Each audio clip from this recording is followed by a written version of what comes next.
Um, in Avid, they're there every day. I didn't hear him talk about SEL. I heard him talk about life skills and Well, but a whole bunch bonding of and other the things. Yeah, yeah, yeah.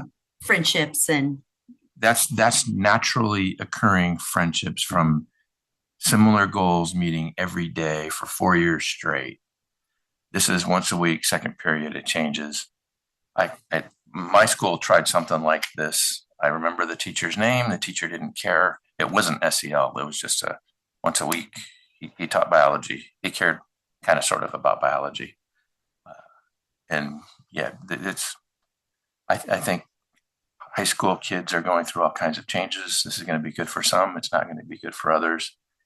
I think it's something that the state thought was a good idea. I think it's good for some kids, and I think it's not good for others, and I think it's reflected in their responses. Yeah, I can agree kind of with what Rick's saying. Thinking back when I was in high school, if I thought something was childish or a waste of my time, I would have checked out. I was skipped. Yeah. And write my own notes. I don't know what the answer is to that. Yeah. So. I think it's just very much like a mindset thing. Like the teachers aren't passionate, so then the students aren't passionate, and it just kind of grows. And then when your friends aren't passionate and they complain about it, like everyone just kind of like it becomes like oh, it's SEL. I don't like it. It doesn't even matter like what's happening in it. It's just kind of the mindset around it, I guess. It's a good report, though. Yeah, really good. Very Thank good. you Very good. for Very taking the time thorough. and putting that in and doing the comparisons. So next year, it's all on you.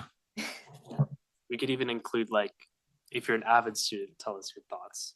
But and my comparison there wasn't necessarily about the SEO. I'm just talking about the support that they received from having those natural friendships and having that group and kind of being that small school, that family type thing. That is irreplaceable to everybody, right? And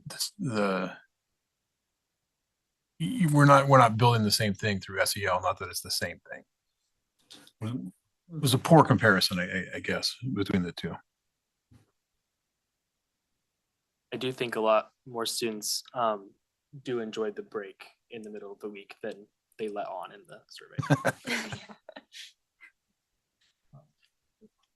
Great. Awesome. Thanks, you guys. That was really good. Hey, Jen, question for you on the SEL. Have we had, I hate the word work group, but have we gotten a group of the kids together to have conversations with the teachers and John and you on what improvements we can make?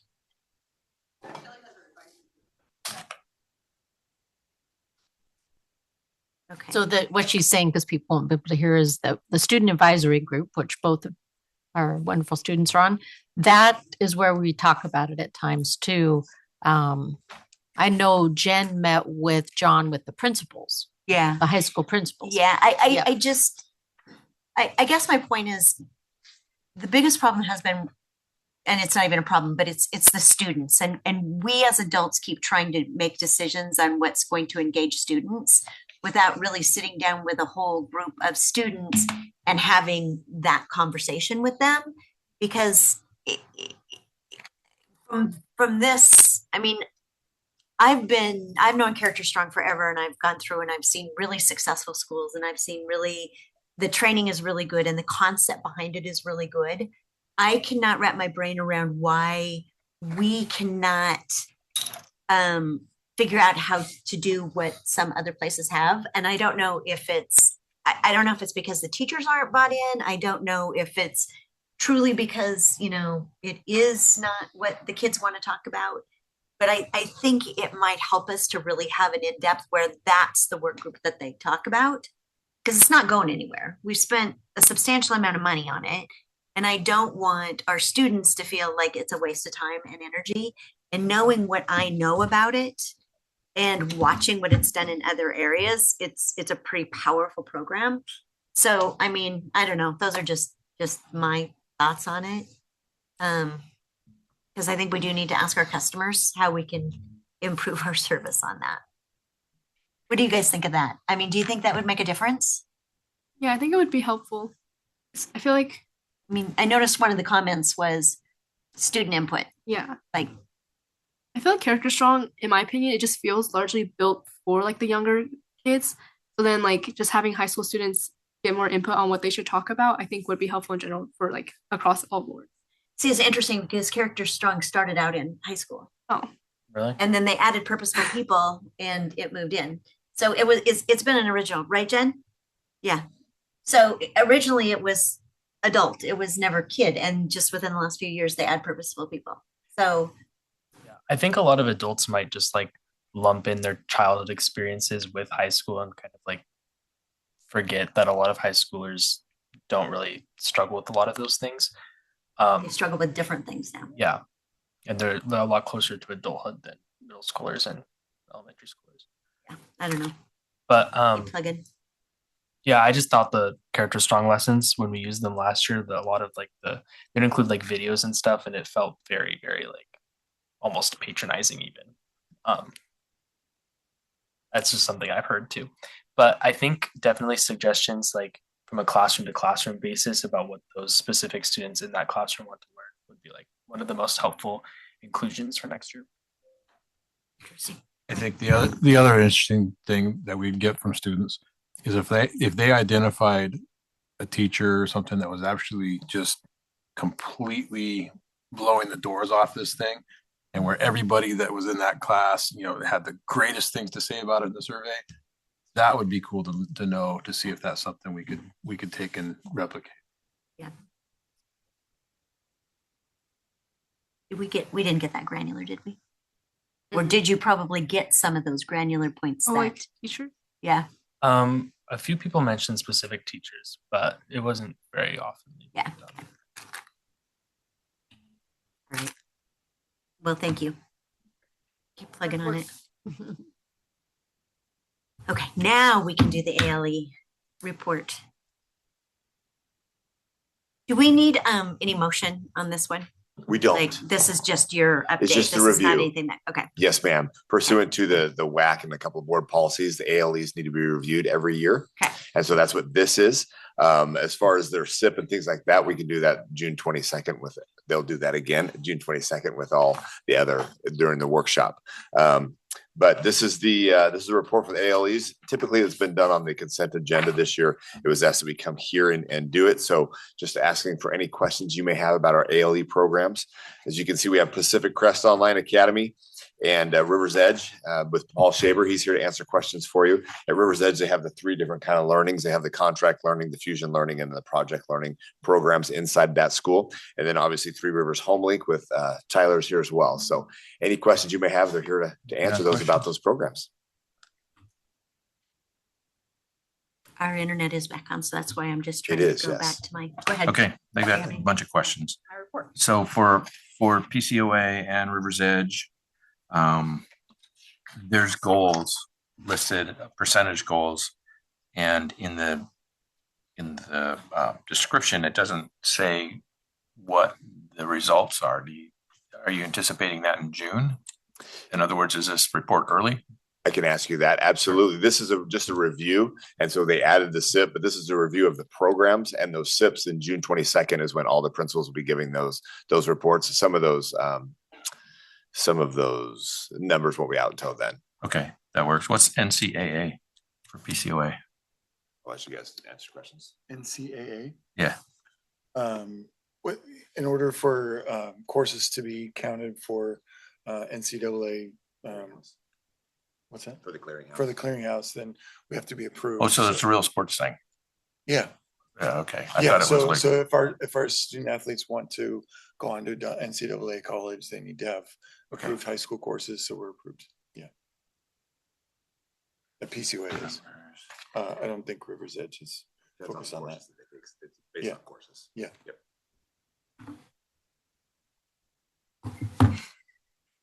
all right, we're seeing that. Specific answer to your question is the goals are there, and then what I put in is the mid-year progress review. Okay, Because we first looked at this in January. I'm getting close to having all the data for the end of year, but we'll have that. that's a June 22 thing then. Yeah. For River's Edge, it talked about staff are building their knowledge and understanding of project-based learning and standards-based grading rubrics. Is that for all of the different? There's 3 different kinds of programs at River's Edge. Yes, there are 3 different programs. The project-based learning is the one that takes the most teacher time, the most, because we're creating our own curriculum as we go. The other 2 programs are using parts of more traditional methods, you might say, Okay. but changing other parts of the day. When it says they're building their knowledge, is that new? Is this a new program? I didn't think it was new. The fusion one? The one, Project-based learning is not new program, no, but it is highly teacher intensive. Like we were saying, that they're basically creating curriculum for each class every single year. So it requires a lot of coaching. It's very, very time intensive.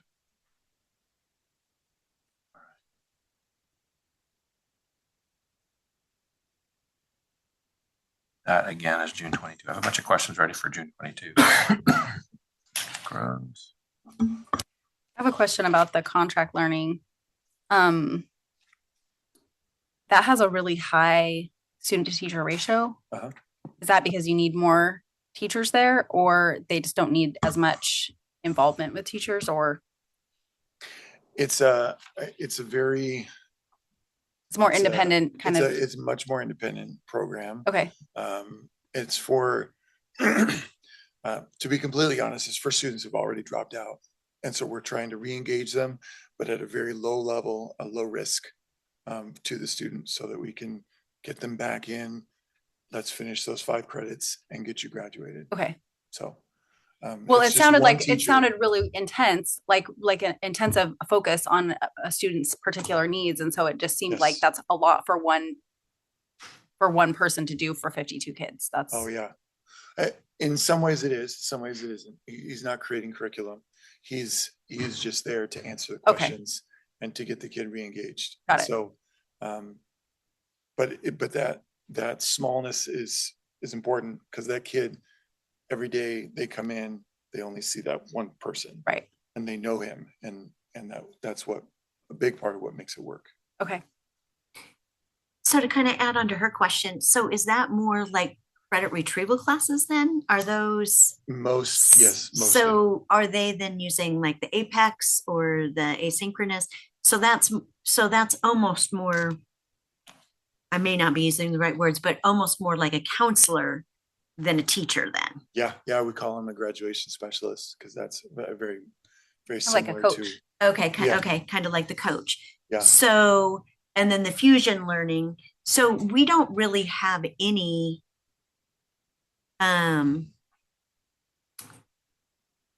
okay, those are the contract learning. Okay, and project based, and then the other one is the head count on the regular one. Because I was saying, so do they pick which one they want? To some extent, we try to guide them a little bit, but that's actually, you might have noticed, like in project learning, the FTE is close to half of the actual total enrollment, because we're struggling to get kids to be able to stay on campus all day. That's part of the struggle that we have in ALE. So the fusion learning and the contract learning that's built around having fewer hours to begin with, they're able to like make that work. So are the project-based kids there all day then, every day? They could be, but many of them have a partial schedule, is what I'm saying. Okay, even those. Okay. We'd like them to be there all day. Well, and that's part of why they're in an ALE, is because they need to have that flexibility to be able Yes. to. Okay. Great. Thank you. What's our waiting list like at HomeLink? For the waiting list. Mhm. So waiting list, it really varies. So each day we have students coming and going. So like when I last updated on here, I think we had 786 returning. Now we're at 798. So there's a little ebb and flow there. I believe we're at like 12 that are on the wait list currently. And then for our June 10th meeting, we have like roughly 60 or so signed up for that meeting. Are we turning anybody away right now? No, nobody's being turned away. They would just be on the wait list and then just awaiting a spot. So like there's a few grade levels where we just have essentially too many students in that grade. So like Sixth through eighth grade are pretty high interest areas. And then so we can only serve so many kids based off of physical capacity. That's capacity of the building then? Yeah, like classroom sizes. Yeah. Classroom square footage, not necessarily like class size in terms of the number of students in there. So I looked through this and I didn't have that many questions because it looked like it was kind of this annual report, but there's a lot of this we've covered, I think. There's just kind of maybe some updates on how you're doing on the goals and things. But I do have a question just because we have the two of you here. And after that tour of Chief Joseph Middle School, some discussions there and thinking about some of this. We have kids that leave middle school, our traditional middle schools and do the Pacific Crest online school, right? Do you perceive that there's a need for more of a River's Edge style middle school? That's definitely. UA's doubled its middle school. That's where the kids struggle. One go in person, and then a month later they're saying, no, I can't. They want to go in person and they do that at a traditional school and then they say they can't do that, but they might be able to do an in person at an alternative type school, right?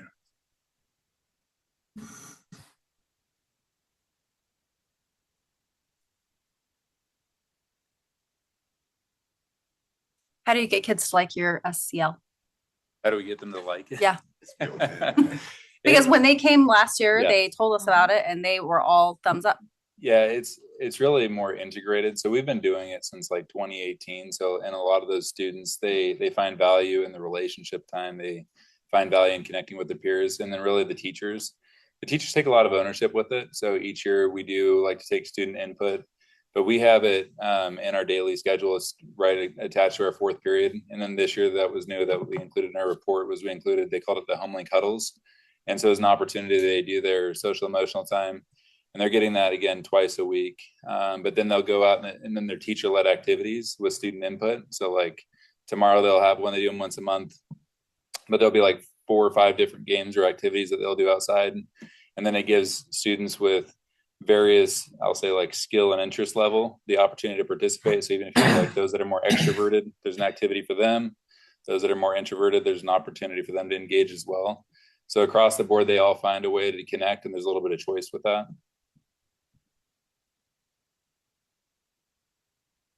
Good answer. So for the middle school, following up on Dan's question, we've talked about this. Not any of you, at a board meeting probably 15 to 18 years ago. And that morphed into Homelink because the idea then was the middle school piece of River's Edge. As I recall the discussions then, it was in middle school.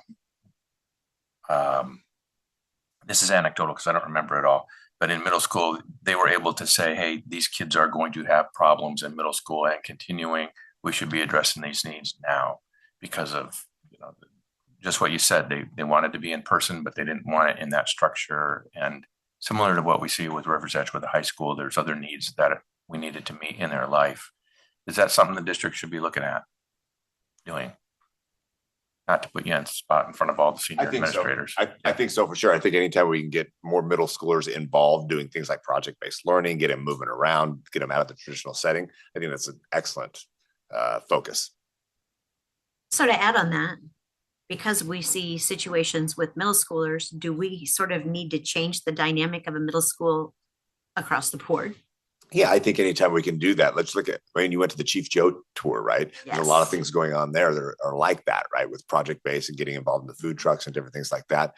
A lot of CTE stuff that Eric's moving in there. I think that's definitely the route we need to go with a lot of different schools in middle school for sure. To sort of help meet the kids where they're at. Absolutely. I mean, Yes, ma'am. middle school is kind of one of those places where you don't quite know what to do with them. And that's a great place for them to get their credit retention and get back on grade levels so that we can set them up for success. Which is, and that's why I tell Once our they middle hit schools, high it's school. what we're trying to do here is get them ready for high school. Yeah. What do we need to do to get them ready for high school? So when they walk into ninth grade, they're ready. Yeah.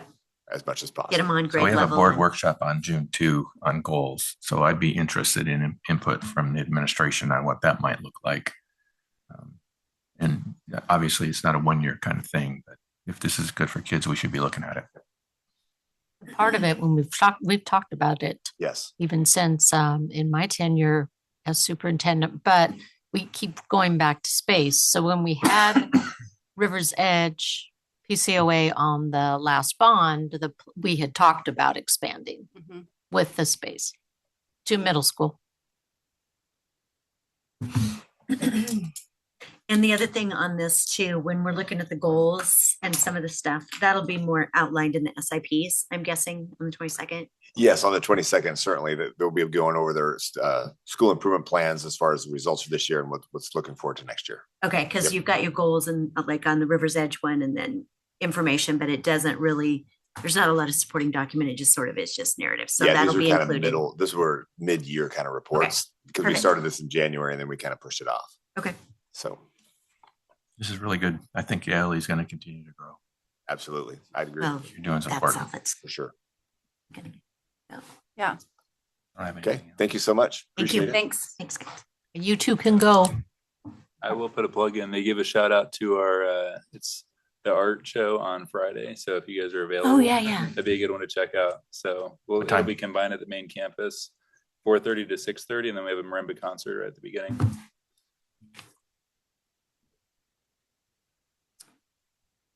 Thanks, you too.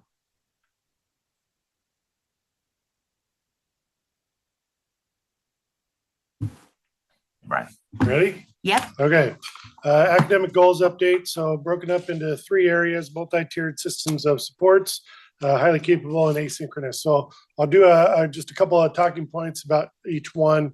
We'll go through them one at a time. So I'll talk about MTSS, entertain questions, and we'll go to the next 2 after that. So first of all, around multi-tiered systems of supports, pretty foundational year.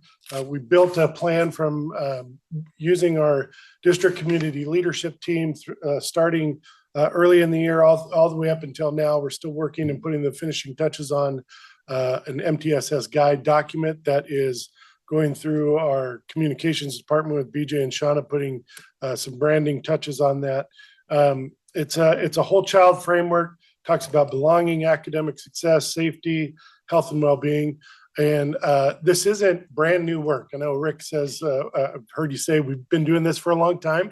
Absolutely, there have been things of this nature that have been happening for a long time, especially in the behavioral realm, going back to the work that we've tried to capture with this UW Smart Center and how this all kind of started with the DCLT and growing that work. The focus this year really was on the academic realm around the tier 1 supports and defining what tier 1, tier 2, and tier 3 look like. And in that diamond that we have, where that tier 1 is supposed to serve 80% of the population, tier 2, that next kind of 15%, and then that tier 3 top of the triangle is that remaining percent. We've kind of bleeding into that next category. We've tipped that triangle on its side and made a diamond. So not only is this plan about intervention, it's also about extension. So developing a system that addresses all of those things. So we've got that draft going through key stakeholder input. We've run it through principals at all levels. We've had the DCLT that has multi-representatives on it from all branches of the community. And we've run it through our instructional specialists. And now currently REA, we presented it to them at our last labor management session. So they're going to get their eyes on it and give us some feedback there. So questions about the MTSS work? Now, the only question that I have is how are we going to measure the effectiveness of this next year as we start implementing? That's a great question. I think tied to our academic goals is where we'll see whether we're strengthening tier 1. We're seeing those overall growth in our assessment scores and progress. But I think it's in beyond this guidebook, there's an implementation roadmap that is also in that talks about scheduling and those kinds of things. So we can develop some metrics around what that implementation looks like, what are the interventions that are taking place across the buildings, and keep track of that to show that where our consistency is. We've had some pockets of these things happening, and so now it's more about making sure that it's happening district-wide and not just in certain places. Right. And yeah, because I don't know how much of the carryover goal, but just to make sure that we understand what we're looking for in the overall success of. Yep. I don't have any questions in this part other than I'd like to see a draft or a high level presentation of what the handbook looks like. Okay. That's a board update. Okay. Did you sent us all a copy We've of got the handbook? I thought I sent the board a draft that was about a month ago, Yeah. but we've got more iterations of that and a final draft that we can get to you and update as well. Maybe I don't know, throwing this out there, food for thought, but as part of the maybe June the workshop, we can get that to you just as we wrestle with academic goals for the next year. Might be handy to have in front of you, or we can. I think the high level summary. Okay. I don't want to become an expert in MTSS. Okay. But what kinds of things do you see as goals for recommendations from staff based on what you've done with the handbook already?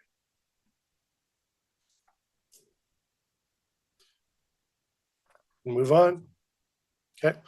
Next, highly capable. A lot of great work done around highly capable this year. Our partnership with Whitworth was fantastic.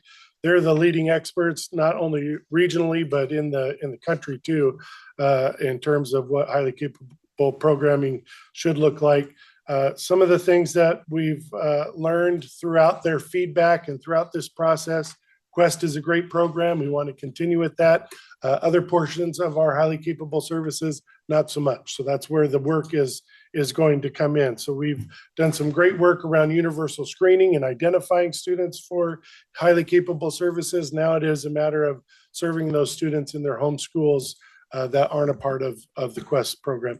That will continue. The Quest will continue. Just want to be crystal clear on that. But the bulk of the work now stems around developing professional development plans and resources for implementing in the home schools for expanding highly capable services for the students in their home sites.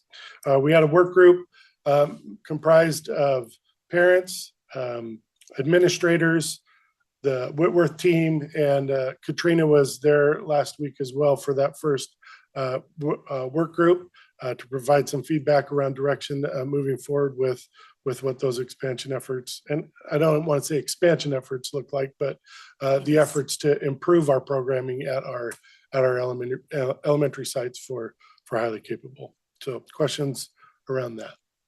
So the 3 to 5 year implementation plan, it says June of 26. Is that coming to us or is that when the work begins? I think that's when the work begins around the implementation. So we're talking about strategies that are changing in the classroom, specifically around flexible grouping, cluster grouping, the scheduling, and those kinds of things.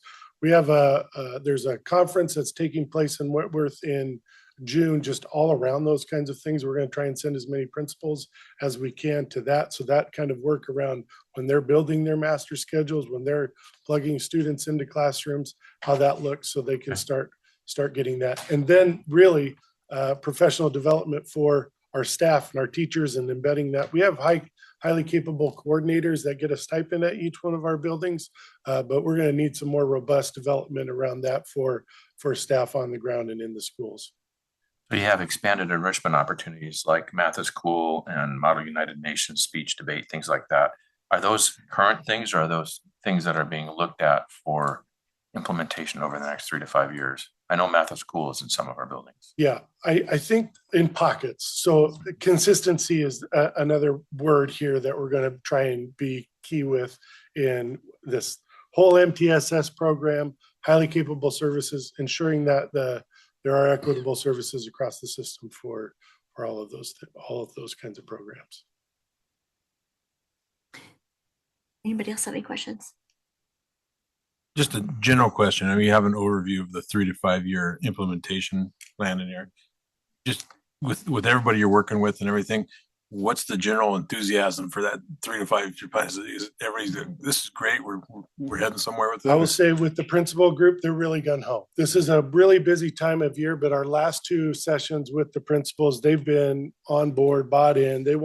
They see the need. They see that there is room to improve their services at their buildings, and they've been looking for structures to be able to do that. So the things that Whitworth has brought to us and the planning that has gone around that, there's a lot of excitement. I will say teachers are also craving that professional development and want to know what to do and how to serve those students in their classroom better. So if we can meet those needs, I think it'll be, we're striking while the iron's hot. I think we developed a lot of momentum with the Whitworth report. We've got the feedback. We know we have areas to improve upon. Now we need to deliver on that professional development, mostly to make sure that we're meeting those needs in the classroom. Do we have their final report yet? I have sent that, and I can resend it. This is, I think I sent it. There is, I think there's a few tweaks still being, I think in the report, it said final report in June. The report that you got is pretty final. There might be I read the draft one. Yeah, there might be a few just tweaks here and there based upon that last parent meeting, but for the most part, it's pretty much in final form.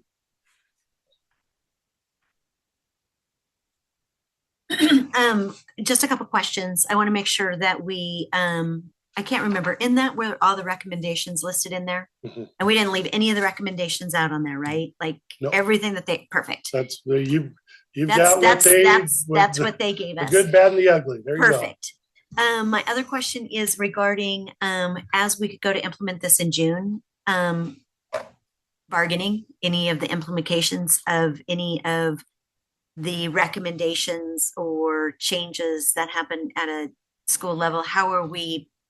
Yeah, I don't navigating think there are any changes to hours, wages, or working conditions in here. We're going to keep our union partners involved and along for the ride and keep them appraised of what's going on. But it's improving conditions for the students in the schools, and I don't think there are any recommendations there that immediately impact the contract. Okay. As conversations happen and if things change to class loads or Right. required professional development or those kinds of things that come along, those would be conversations that we might need to have. Perfect. I just want to make down sure the that we road, but- keep it in the forefront. So as things happen, we're not delaying Reactive. Yep, things. you bet. So that we can't take care of it. You mentioned the PD, which is a huge portion of it, and I'm sure that's going to be PD from the highly capable, just like we will start looking at the PD for the inclusionary models on some of these schools. Right. Because they're both the two Yep. ends of the, just to make sure that we have that. And do we have individuals at each one of the building levels outside of the high cap person championing, really? I'd say aside from the building principals not championing this, like in terms of that, I would say our building principals are leaders in that work, and they're excited and they're ready to start making some things happen. So do we currently have a high cap individual who's getting stipends at each one of the elementary Correct. schools? Yep. Okay. And I'm guessing part of the PD will also be helping with the differentiation. Absolutely. Okay. Yeah, because it's a big lift. It's a huge lift. And that's, I mean, this is really setting a plan in place this year, starting to implement the work next year. It's going to be some heavy lifting to get that off the ground and make some changes. It's going to have to be a change in practice for our classroom teachers, for our building structures. So I'm not going to predict all smooth sailing as this thing rolls out, but there may be some bumps along the way, but it's the right work to do, and we'll learn from our mistakes and continue to move forward with it. And I haven't had a chance to totally go through the Whitworth one. Do they mention anything as far as the effectiveness of a class where we have like a class like we have at Lewis and Clark at each one of the elementary schools, as opposed to trying to do such a differentiation of instruction? Yeah, I or- think the highest impact model that they've discussed with us is cluster groupings, which means that they're going to have students of like ability in small groups in the gen ed classroom, and then do some flexible groupings that are of that kind of walk to nature that differentiate and do some of that work. to where, about I what mean, it's need almost an that- RTI. Yeah. But Yes. I mean, we're just Yes. meeting the kids where they're at, Yep. regardless of what those needs Absolutely. It's that triangle turned sideways that's turned are. into a diamond. So MTSS it's on the all levels. extension and the intervention. Absolutely. Okay, perfect. Yep. That's all I had. All right. And then finally, the asynchronous learning update. This is clearly the one that experienced the most bumps in the road along the way. We've had some false starts in December, tried to regroup, come back to the table, get principals involved, work with REA. We just couldn't quite get there with developing an asynchronous plan that met the needs of both sides during those bargaining sessions. We worked really hard. Both sides were passionate, tried to get to some agreement. It just didn't happen. Fortunately, though, we've got some movement on our Apex curriculum side. And so there's been a transition in ownership over that company. Edmentum is the oversight of that company now, which also is the owner of Canvas. So a lot of the concerns around our Apex curriculum that we've heard through labor management, that we've heard through some of our teaching partners, is through the academic integrity around that and the ability to for academic dishonesty and the ease of which you can pass through those courses. The update to this new Apex curriculum, the indications are they've taken dramatic steps to address the academic integrity, and they've also done a lot they're going to be integrating it with Canvas within our platform that we use with the rest of our students at the secondary level. So we're excited about, there was a meeting today, Jen, Klaus, and Paul Shaber were on it with Apex to learn about some of the upcoming changes. Initially, I thought that we wouldn't be able to roll it out until August. There is potential for some of our summer school courses to take advantage of the new Apex and take a look at that. There's some willingness among some of the teachers there to take a look at that and roll that out and see how that works. So a big pivot. We tried to pilot those courses asynchronously. Didn't quite get there. I think this Apex pivot that provides asynchronous instruction for initial credit over the summer and then for credit retrieval throughout the year, a revamped look at that is the next best thing we were able to come up with. So questions on that? I don't have any questions. I'd like to have the board involved if we're going to enter into any contracts that are longer than through the summer. I'd like the board to know about those ahead of time. Okay.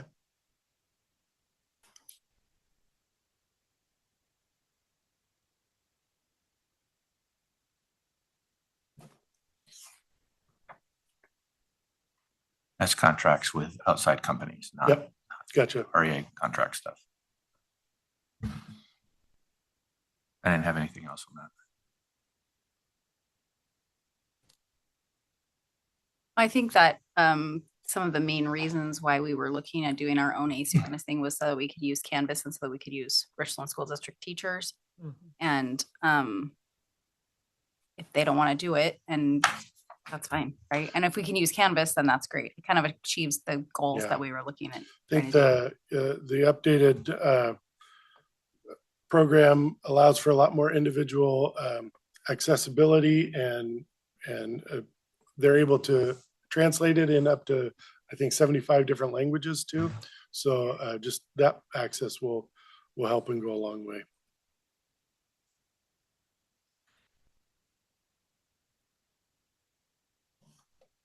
Good. All right. Yeah. Thank you. Thanks.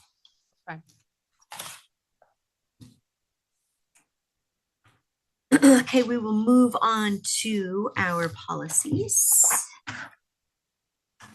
First one is 2022 Electronic Resources Artificial Intelligence. Good evening. So I am here for the first reading of policy 2022, updated from the old electronic resources internet safety to electronic resources artificial intelligence and internet safety. Okay with questions? Go ahead, Okay. Greg. I didn't have any problems with it. Should there be let me start out philosophically on this. The first sentence says the district will develop and use electronic resources as powerful and compelling means for students to learn core subjects and applied skills in relevant and rigorous ways. We have parents who don't want their kids to have screen time, and even the board has said we don't want screen time at elementary school and limited at middle school. And then if you look at some of the research, there's research from companies that sell it say it works really well, but independent research says it doesn't really help. I've been here since we've had Chromebooks and a lot of electronic stuff. It hasn't impacted test scores one way or another.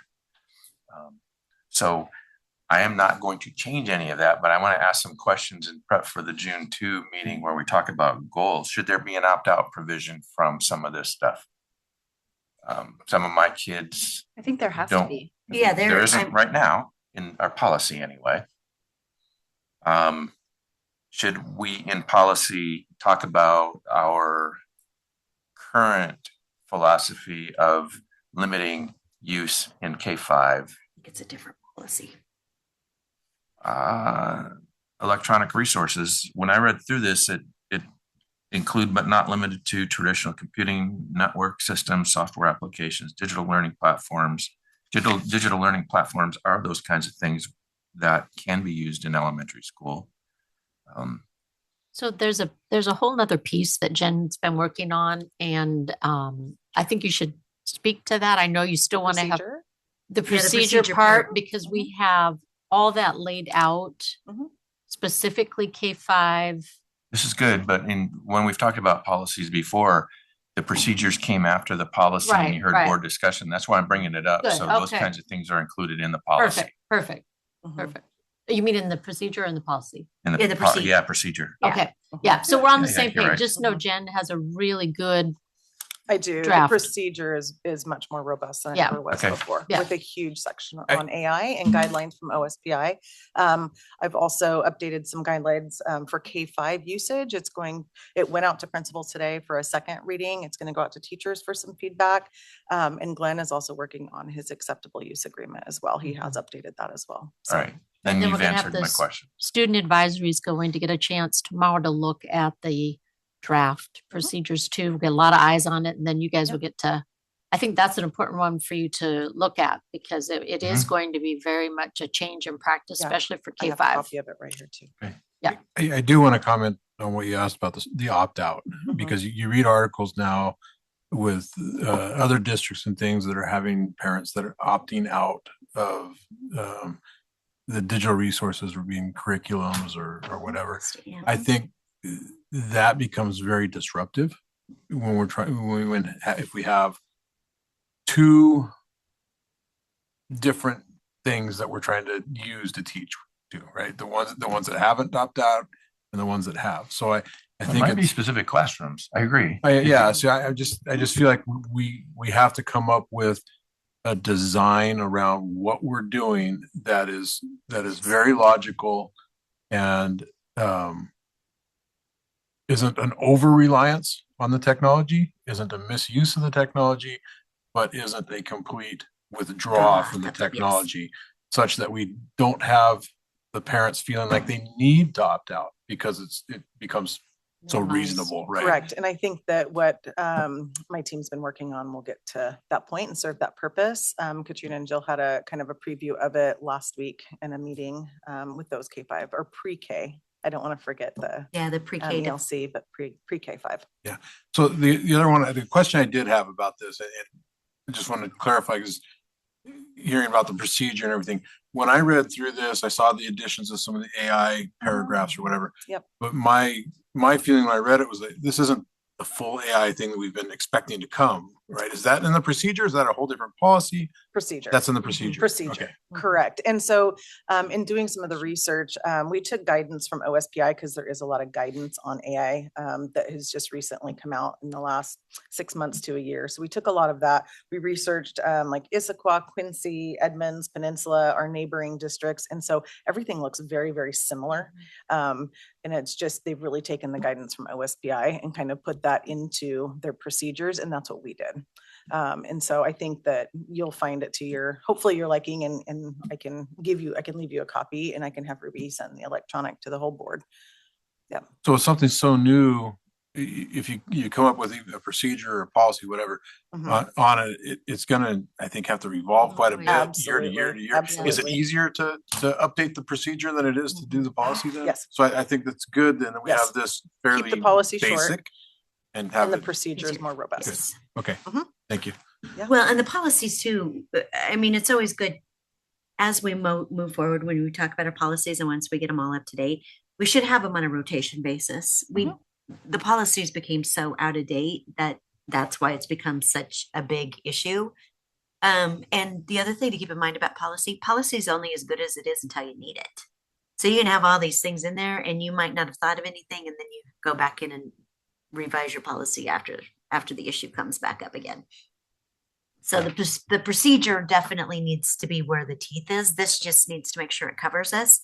But one thing in the policy, and I'm not sure if it's in some of the other ones, the data safety and confidentiality of students on technology. I didn't notice where it talked about that. There's data privacy and security considerations. The second to the last paragraph on page 1. Yep. To the last. Yeah. This one.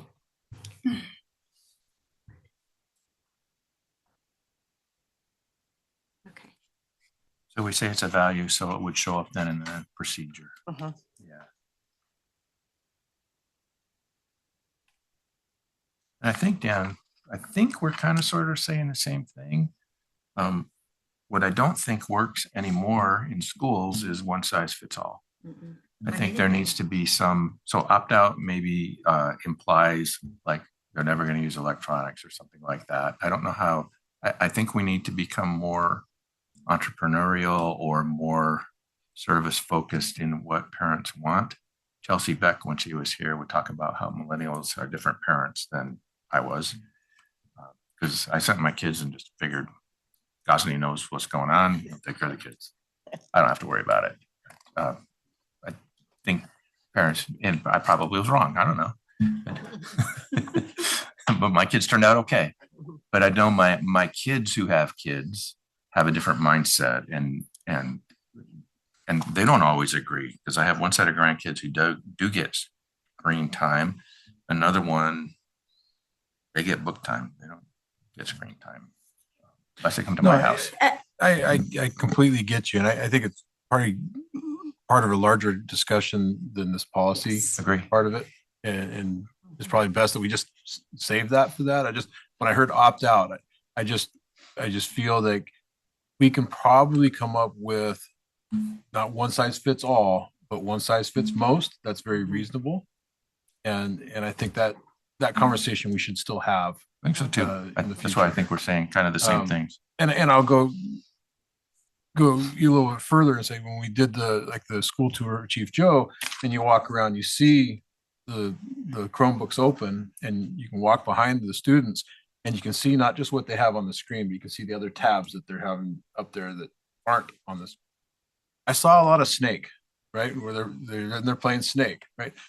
That's probably not the best use of the resources, right? I don't know if that goes into the policy, but as far as talking about our usage of the Chromebooks and the distraction that it becomes to them when they're learning, right, is real.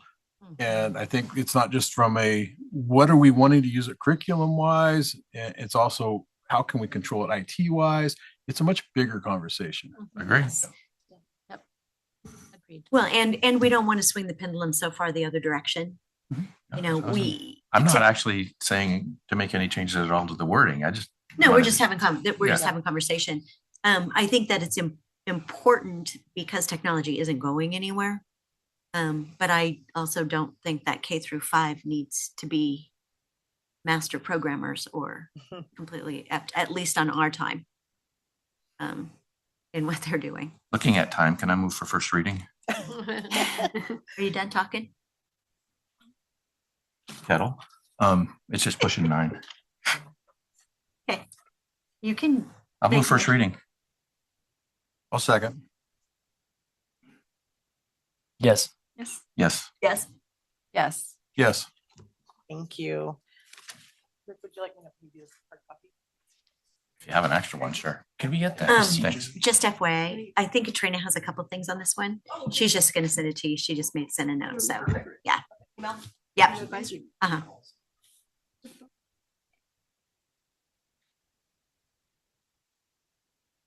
Go Ready ahead. for me? Okay. Yes. All right. Okay, so here the first policy, 2160, we'd like to change to 2162. It's the Education of Students with Disabilities under the Section 504 Rehabilitation Act of 1973. So basically, this is about the 504s. And so do you have any questions there? There's only just a few things we changed to make it match WASDA's policy.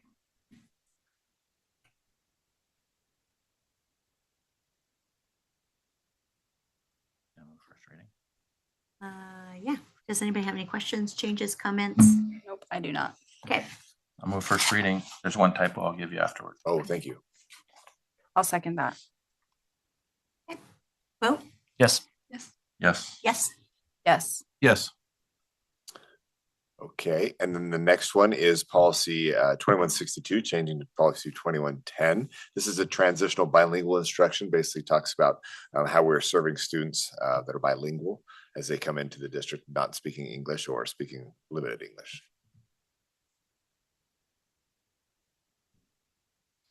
I don't have any changes in this one either. I'll move first reading. Second? Yes. Yes. Yes. Yes. Yes. Yes. Thank you.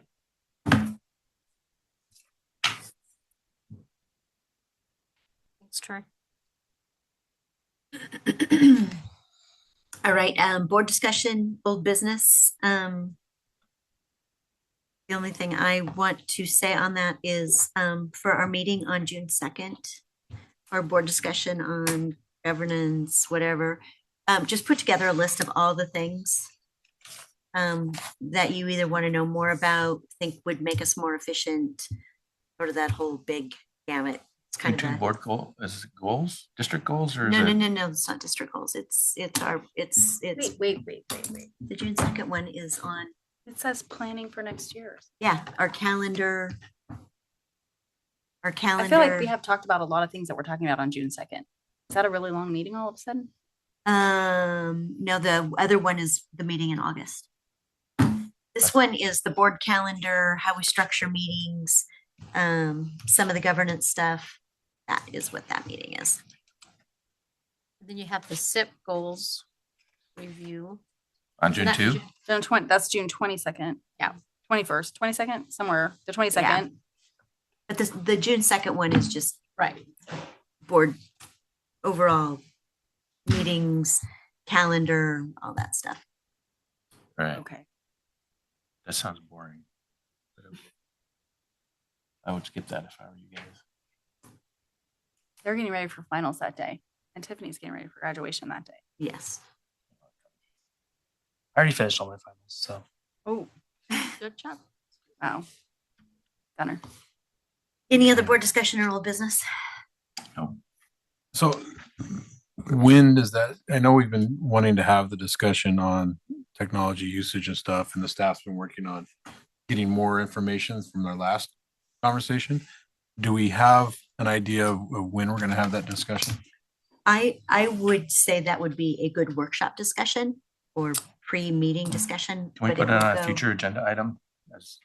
Well, I think that's a conversation that we need to have more than just in this meeting. Yeah, that's as a future agenda item. It might be a workshop, it might be something, but just a place to track it. So I'll check with Katrina and see if we'll add it as that or put it down, have her send some dates out for a workshop.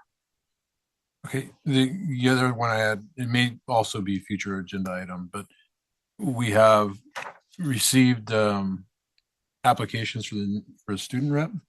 Yes. What's the Yeah, we're in timeline the on middle that? of, yeah, we're doing the We interviews. are doing the interviews on the 24th and 25th. You know what? That's a really good, it's Thursday and Friday. This Thursday and Friday.